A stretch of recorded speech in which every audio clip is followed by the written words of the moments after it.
The emergency beacon from Research Outpost Theta 7 had gone dark 3 cycles ago. Commander Farah stood in the bridge of the rescue vessel Horizon's Edge. His jaw clenched as he reviewed the drone footage for the 4th time. The planet below, designated Kepler 442c, was a swirling mass of violet storms and emerald forests, beautiful and utterly hostile to most known species. Still no response from Outpost Theta 7. "Commander," Lieutenant Chen reported from the communications array. "Whatever took out their transmitter took it out completely." Farah nodded grimly. The outpost housed only one researcher, Asil Kaveti, a human xenobiologist who had volunteered for the isolated posting. Most species in the Galactic Federation thought humans were insane for their solo research missions. Farah, a Xantharian with 4 arms and crystalline skin that could withstand radiation, had always privately agreed, until he'd met Asil. "Deploy reconnaissance drones," Farah ordered. "Pattern Delta. I want eyes on that outpost in 10 minutes." The drones launched sleek silver teardrops that cut through the atmosphere like falling stars. Farah watched their feeds materialize across the holographic display. His primary arms crossed while his secondary ones operated the controls. The outpost appeared on screen, a small prefabricated structure nestled in a clearing, surrounded by the towering violet bark trees native to Kepler 442c. The building's exterior showed signs of damage. Massive claw marks raked across the reinforced walls. The main door hung at an angle, half torn from its hinges. "By the 7 suns," Chen breathed. "What could do that to military-grade plating?" Farah's mind raced through the xenofauna catalog. Kepler 442c was home to the thornback ravagers, apex predators that stood 3 meters tall with razor-sharp claws and pack-hunting intelligence. The colony had been deemed safe only because the ravagers typically avoided human settlements. Typically. "Continue approach," Farah said, his voice steady despite the dread coiling in his chest. "Interior scan." The lead drone slipped through the damaged doorway, its lights cutting through the gloom. The outpost's interior was in shambles. Research equipment lay scattered and broken. Claw marks scarred every surface. Emergency lights flickered weakly, casting dancing shadows.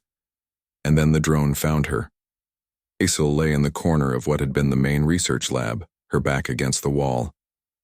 Her environmental suit was torn and bloodied, one arm hanging at an unnatural angle.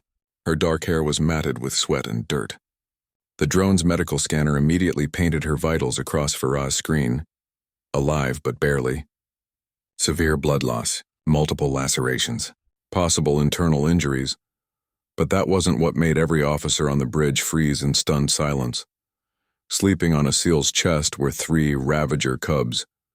The creatures were covered in downy violet fur, their nascent claws retracted, their predatory faces peaceful in sleep. One of them had its head tucked under Asil's chin. Another clutched her torn sleeve with tiny paws. The third was curled against her side, rising and falling with her shallow breaths, and Asil's good arm was wrapped protectively around them. "Commander." Chen's voice trembled. "How is she still alive? Ravagers kill on sight. They don't do this." Farah was already moving toward the transport bay. "Ready the medical team. I'm going down there now." "Sir, it's too dangerous." "And now, Lieutenant." The descent took 8 minutes that felt like 8 hours. Farah's transport touched down 50 meters from the outpost, and he was out before the landing struts fully deployed. His security team followed, weapons raised, but Farah barely noticed them. He entered the outpost cautiously. The damage inside was worse up close. Blood, both red and the purple ichor of ravagers, stained the floor. Farah followed the trail to the research lab. Asil's eyes fluttered open as he approached. They were glassy with pain and fever, but they focused on him with recognition. "Farah?" she whispered, her voice cracked and dry. "Took you. Long enough. Don't talk." Farah knelt beside her, careful not to disturb the cubs. Up close he could see the full extent of her injuries. She should be dead. Any other species would be, but humans had that infuriating resilience, that stubborn refusal to die when logic said they should. The mother, Asil continued anyway, because of course she did. She attacked, protecting her den. I tried to retreat, but she cornered me. Asil's eyes drifted to the cubs. I fought back. Didn't have a choice. When she fell, the cubs came to me. They were crying, so afraid. Ferrat's medical scanner showed what a seal had endured, defending herself against a 3-meter apex predator with nothing but a broken plasma cutter and her bare hands. The mother Ravager's body lay in the next room, testimony to the desperate struggle. "You could have sealed yourself in the safe room," Ferrat said quietly. "Left the cubs to die." Assel's cracked lips curved into something that might have been a smile. "They're babies, Ferrat. Orphans because of me. I couldn't." "Humans don't abandon children.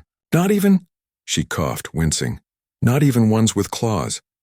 So instead, this impossible human had kept the cubs warm, shared her dwindling water rations, sung to them when they cried, according to the audio logs they'd recover later, protected them with her broken body while she waited for rescue that might never come. The cubs stirred as Ferrat's medical team arrived. One opened yellow eyes and hissed weakly at the strangers.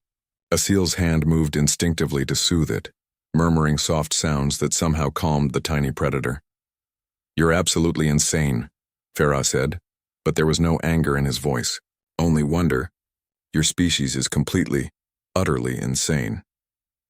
"Yeah," Assel breathed as the medics carefully began extracting the cubs and treating her wounds. "But we're pretty good at making family where we find it." Later, as the Horizon's Edge broke orbit with Assel in critical care, and 3 confused Ravager cubs in the xenobiology bay, Ferrat would file a report that would ripple through the Galactic Federation. About human compassion, about the species that would endure any suffering to protect the helpless, even the children of something that had tried to kill them. The report would become required reading at the Federation Academy. But Ferrat would always remember the real lesson, that sometimes the most dangerous thing in the universe wasn't claws or fangs or weapons. It was a human's absolutely unbreakable determination to care. ND